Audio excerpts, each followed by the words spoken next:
అందరికీ నమస్తే. Welcome to our channel. President మనతో పాటు గెస్ట్గా ఉన్నారు పొలిటికల్ అనలిస్ట్ శ్రీలీల గారు. మేడం నమస్తే అండి. నమస్తే అమ్మా. మేడం, కూటమి ప్రభుత్వం అధికారంలోకి వచ్చి వైసీపీ ప్రభుత్వం ఓడిపోయి దాదాపుగా సంవత్సరన్నర కాలం అయింది.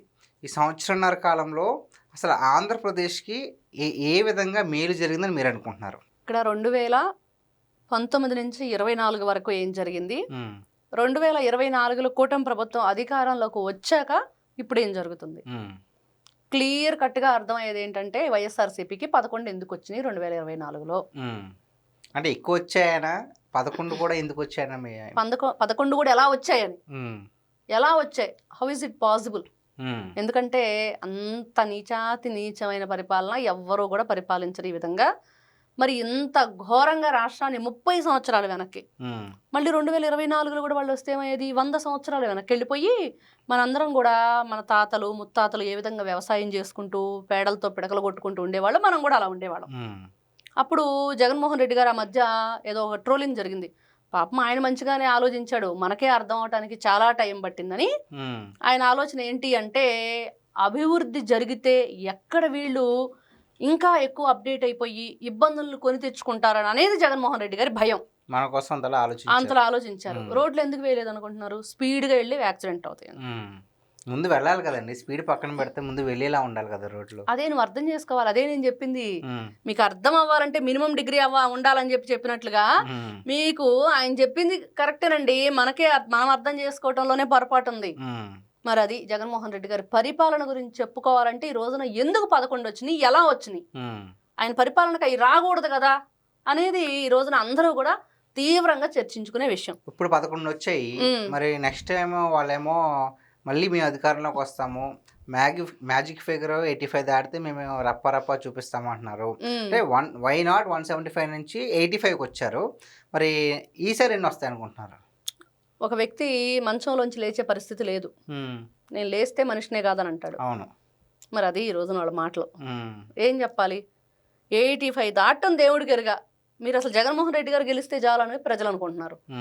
ఎవరిని కూడా ఇంకా రానిచ్చేది లేదు, మిమ్మల్ని రాష్ట్రంలోకి అడుగు పెట్టనివ్వము, మీ పార్టీ జెండా కట్టనివ్వము అనేది ఈ రోజున ప్రజలు తీవ్రంగా మరి వాళ్ళకి వాయిస్ వినిపిస్తున్నారు. మనం ఎన్నో సందర్భాల్లో ఎన్నో విధాలుగా జగన్మోహన్ రెడ్డి గారు అరాచకాలను చెప్పుకుంటూనే వచ్చాం. ఎంత చెప్పుకున్నా కూడా అయ్యి అసలు ఇంకా తరగనవి అన్ని ఘోరాలు చేశారు. ఇప్పటికి కూడా వాళ్ళందరూ చేసిన ఏదైతే ఈ నేరాలు ఉన్నాయో వాటన్నిటికీ అరెస్ట్ చేస్తే జైలు సరిపోవు. పోలీసు వ్యవస్థ ఈ రోజున వాళ్ళు అంటున్నారు, మా జగన్మోహన్ రెడ్డి గారు రోడ్డు మీదకి వస్తే మరి పోలీసులు సెక్యూరిటీ ఇవ్వాలంటే పోలీసులు కూడా సరిపోరంట వచ్చే జనానికి. అరే బాబు, వచ్చే జనానికి పోలీసులు సరిపోవటం కాదు, వాళ్ళు చేసిన నేరాలకు అరెస్ట్ చేస్తే పోలీస్ స్టేషన్లో సరిపోవని చెప్పి అనుకుంటున్నారు, కోర్టులు కూడా సరిపోవు. ఏదైతే మొన్న వీళ్ళు సంతకాల సేకరణ, 1 కోటి సంతకాల సేకరణ అని చెప్పి చేసి ఏదో పెద్ద పెద్ద ట్రక్కులకి జెండా ఊపాడు జగన్మోహన్ రెడ్డి. అలా వీళ్ళ కేసులకు జెండా ఊపాలి రేపు ఎవరెవరు. ఇదిగో ట్రక్కులు కొద్ది వస్తానే ఉన్నాయి అని చెప్పేసి. ఇట్లా వీళ్ళ పరిపాలన. అంటే మా చెల్లికి మళ్ళీ పెళ్ళి అన్నట్లుగా మళ్ళీ ఎవరు చేసుకోరు బాబు, ఇలాంటి అని ఎవరు కూడా నాయకుడు కావాలని చెప్పి కోరుకోరు. అంటే మరి ఏ రాజకీయ పార్టీ అయినా ఓటమి తర్వాత అయ్యో మనం ఎందుకు ఓడిపోయామని ఒకసారి చిత్తశుద్ధితో ఆలోచిస్తారు. ఎందుకు మనం ఏ పొరపాటు చేస్తాము, అది ఏ చిన్న రాజకీయ పార్టీ అయినా పెద్దదైనా సరే. అంటే వాళ్ళకి మెయిన్ పాయింట్ ఏంటి, వాళ్ళ దుర్భాషలాడడం. అది వాళ్ళు గ్రహించారో లేదో తెలియదు కానీ, అంటే కిందటిసారితో పోల్చుకుంటే ఇంకా ఎక్కువైపోయినాయి ఇవన్నీ. మరి ఈసారి ఏ విధంగా ఉండిపోతుంది అనుకుంటున్నారు? మీరు ఇప్పుడే అన్నారు చిత్తశుద్ధిగా ఆలోచించాలి అని, అది లేదు కదా. చిత్తశుద్ధే లేదు మనుషుల గురించి. ఇంకా అది ఉంటే ఎలా ఆలోచిస్తారంటే, లేని దాన్ని ఎక్కడ తీసుకొచ్చి పెడతాం మనం, స్పేస్ లేదు అక్కడ క్రియేట్ చేసుకోవాలని చెప్పి ఒక కామెంట్ ఉంది చూడండి. అలాగా వీళ్ళు కూడా అట్లాంటివి తెచ్చుకోవాలి, ఆలోచన విధానం మార్చుకోవటం, మంచి మరి మనం పనులు చెయ్యాలి, ప్రజలను ఆకట్టుకోవాలి. మరి ఇట్లాంటివన్నీ కూడా వాళ్ళకి ఇంకా ఇప్పటికి కూడా 11 వచ్చిన బుద్ధి రాలేదని ప్రజలు అంటున్నారు. అదే ప్రజలు ఇంకా ఈసారి నెక్స్ట్ ఎక్కడికరా మీరు వచ్చేది బాబు, వచ్చే పరిస్థితే లేదు, పులివెందులు కూడా వదిలేసుకోవాలి, పులివెందుల పులి అని చెప్పి మాట్లాడుతున్నారు. మరి ఈ రోజున చిత్తశుద్ధి అంటే ఏంటి అని అడిగే పరిస్థితి వాళ్ళు వైఎస్ఆర్సీపీ పార్టీ వాళ్ళకి లేదు. లేని దాని గురించి మనం అడగకూడదు, పాపం వాళ్ళని ఇబ్బంది పెట్టకూడదు. ఈ రోజున వాళ్ళ పరిస్థితి ఏంటి అంటే, ఏం చెయ్యాలి, ఏ విధంగా కూటమి ప్రభుత్వం మీద బురద చల్లాలి, ఈ రోజున పాలల్లో పురుగులు అంటారు, లేకపోతే లడ్డూలో బొద్దింకలు అంటారు, ఇంకో పులిహోరలో ఏదో వచ్చిందంటారు, అదిగో అక్కడ ఖాళీ మద్యం సీసాలంటారు. అక్కడ శనీశ్వరుడి విగ్రహాన్ని విష్ణుమూర్తి విగ్రహంగా చూపించడానికి ప్రయత్నం, చనిపోని గోవుల గురించి చనిపోయినాయి అని చెప్పి ప్రచారం, ఈ విధంగా చెప్పుకుంటూ పోతే కొల్లలు, లెక్కలేనన్ని అబద్ధాలు, లెక్కలేనన్ని అరాచకాలు వాళ్ళు సృష్టించడానికి శత విధాల ప్రయత్నం చేస్తున్నారు. అమరావతి రాజధాని కట్టడం పక్కన పెడితే మంది, మరి ఆంధ్రప్రదేశ్ బాగు చేయటం పక్కన పెడితే అప్పుడు కూడా ఇంత ఆలోచించారా లేదా అంటే అప్పుడు కూడా ఆలోచించారంట. ఏంటంటే ఎక్కడెక్కడ భూములు ఉన్నాయి, ఏ విధంగా కొట్టేయాలి, ఏ విధంగా దోచుకోవాలి, దాచుకోవాలి, పంచుకోవాలి. ఈ రోజు ఎందుకు ఆలోచిస్తున్నారంటే మనం దాచుకుని బయటపడకుండా ఉండటం కోసం ఒక ఆలోచన అయితే, ఈ రోజున కూటమి ప్రభుత్వాన్ని ప్రజల్లో చెడుగా ఏ విధంగా చూపించాలి, ముద్ర ఏ విధంగా వేయాలనేది ఇంకో ఆలోచన. ఇంత గొప్పగా రాష్ట్రం గురించి ఆలోచిస్తుంటే మరి రేపు ఒకటన్నా ఇవ్వకుండా ఉంటే మరి ఎలాగా అనేది కూడా ఒకవైపు ప్రజల్లో కొత్తగా ఆలోచిస్తున్నారు ప్రజలు. మరి ఒక్కటన్నా ఇవ్వాలి, ఈ రోజున 2 ఒకట్లు వచ్చినాయి 11, మరి రేపు ఒక్కటన్నా ఇద్దామా అనేది ఇంత గొప్పగా ఆలోచిస్తున్నారు కదా. ఏం మాట్లాడాలి వీళ్ళ గురించి, ఏ విధంగా చెప్పుకోవాలి?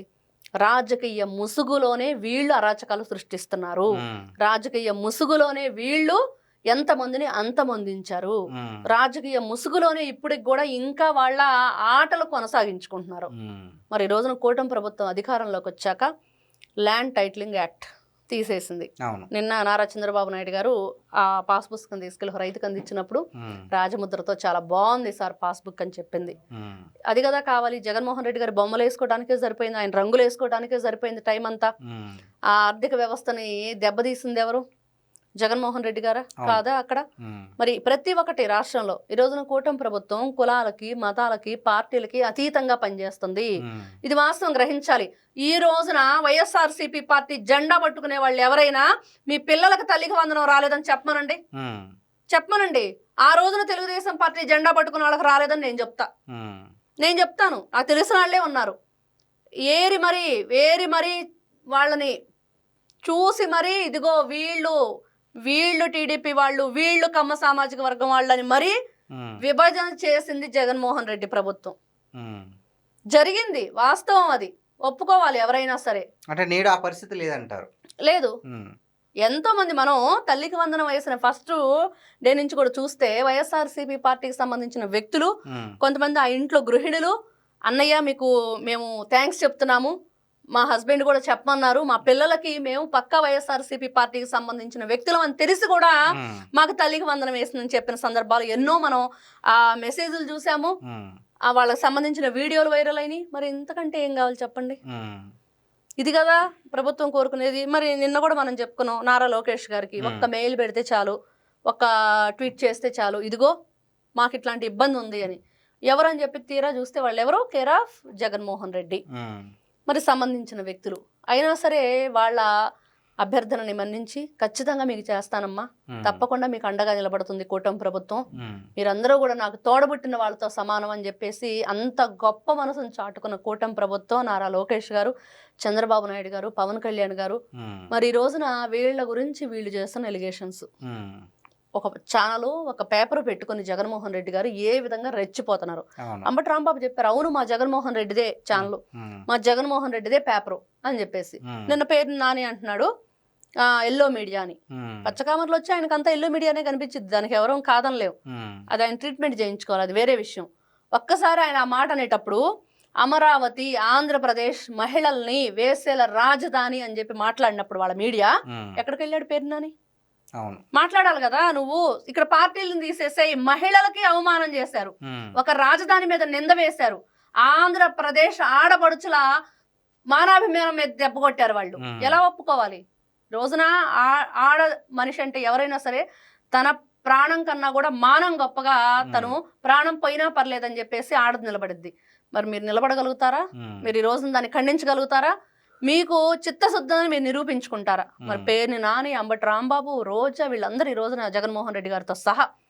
మరి మీరు ఒక్క మాట, జగన్మోహన్ రెడ్డి ఇంతవరకు ఇన్ని ప్రెస్ మీట్లు పెట్టాడు, వేసేల రాజధాని గురించి ఆయన మాట్లాడాడు. ఆ మాట మీద మీ ఛానల్లో ఎందుకు మాట్లాడిచ్చారు? అలా అంటానికి కారణం ఏంటి? మరి అట్లాంటి తీవ్రమైన వ్యాఖ్యలను చేసినప్పుడు మీరు ఎందుకు ఖండించలేదు? అదొక్కటి చేసినడితే భేష్ అనేవాళ్ళు ఎవరైనా. ఈ రోజున మొహాన్ని ఉమ్మేసినా కూడా తుడిచిపేసుకొని పక్కెళ్ళిపోయి అదే ప్రచారం చేస్తూ అదే మాటలు మాట్లాడుతూ ఈ రోజు కూడా రాజధాని మీద విషం కక్కటం. ఇది కూటమి ప్రభుత్వానికి, వైఎస్ఆర్సీపీ పార్టీకి మధ్య ఎంత వ్యత్యాసం ఉందంటే నక్కకి నాగలోకానికి ఉన్నంత తేడా ఉంది. మరి ఇట్లాంటి వ్యక్తుల్ని ఈ రోజు కూడా మళ్ళీ మేము వస్తాము 85 దాటితే రౌండ్ ఫిగర్ అని చెప్పి మాట్లాడుతుంటే ఏ విధంగా వస్తాయని మీరు అనుకుంటున్నారు? అంటే ఉండకూడదా, ఏం అనుకోకూడదు అని చెప్పి గతంలో ఆయన చెప్పాడు వై నాట్ 175 అని. అలా ఊహల్లో పగటి కలలుగంటూ బ్రతకండి, కళ్ళు మూసుకోమన్నాడు కదా జగన్మోహన్ రెడ్డి, కళ్ళు మూసుకొని కలలుగంటూ ఉండండి. ఈ రోజున కూటమి ప్రభుత్వం ఏదైతే నారా చంద్రబాబు నాయుడు గారు 2047కి స్వర్ణాంధ్రప్రదేశ్గా తీర్చిదిద్దాలనుకుంటున్నారో అదైతే ఆయన సాధించి తీరుతారు. ఓకే, థ్యాంక్ యూ అండి. నమస్తే అమ్మా.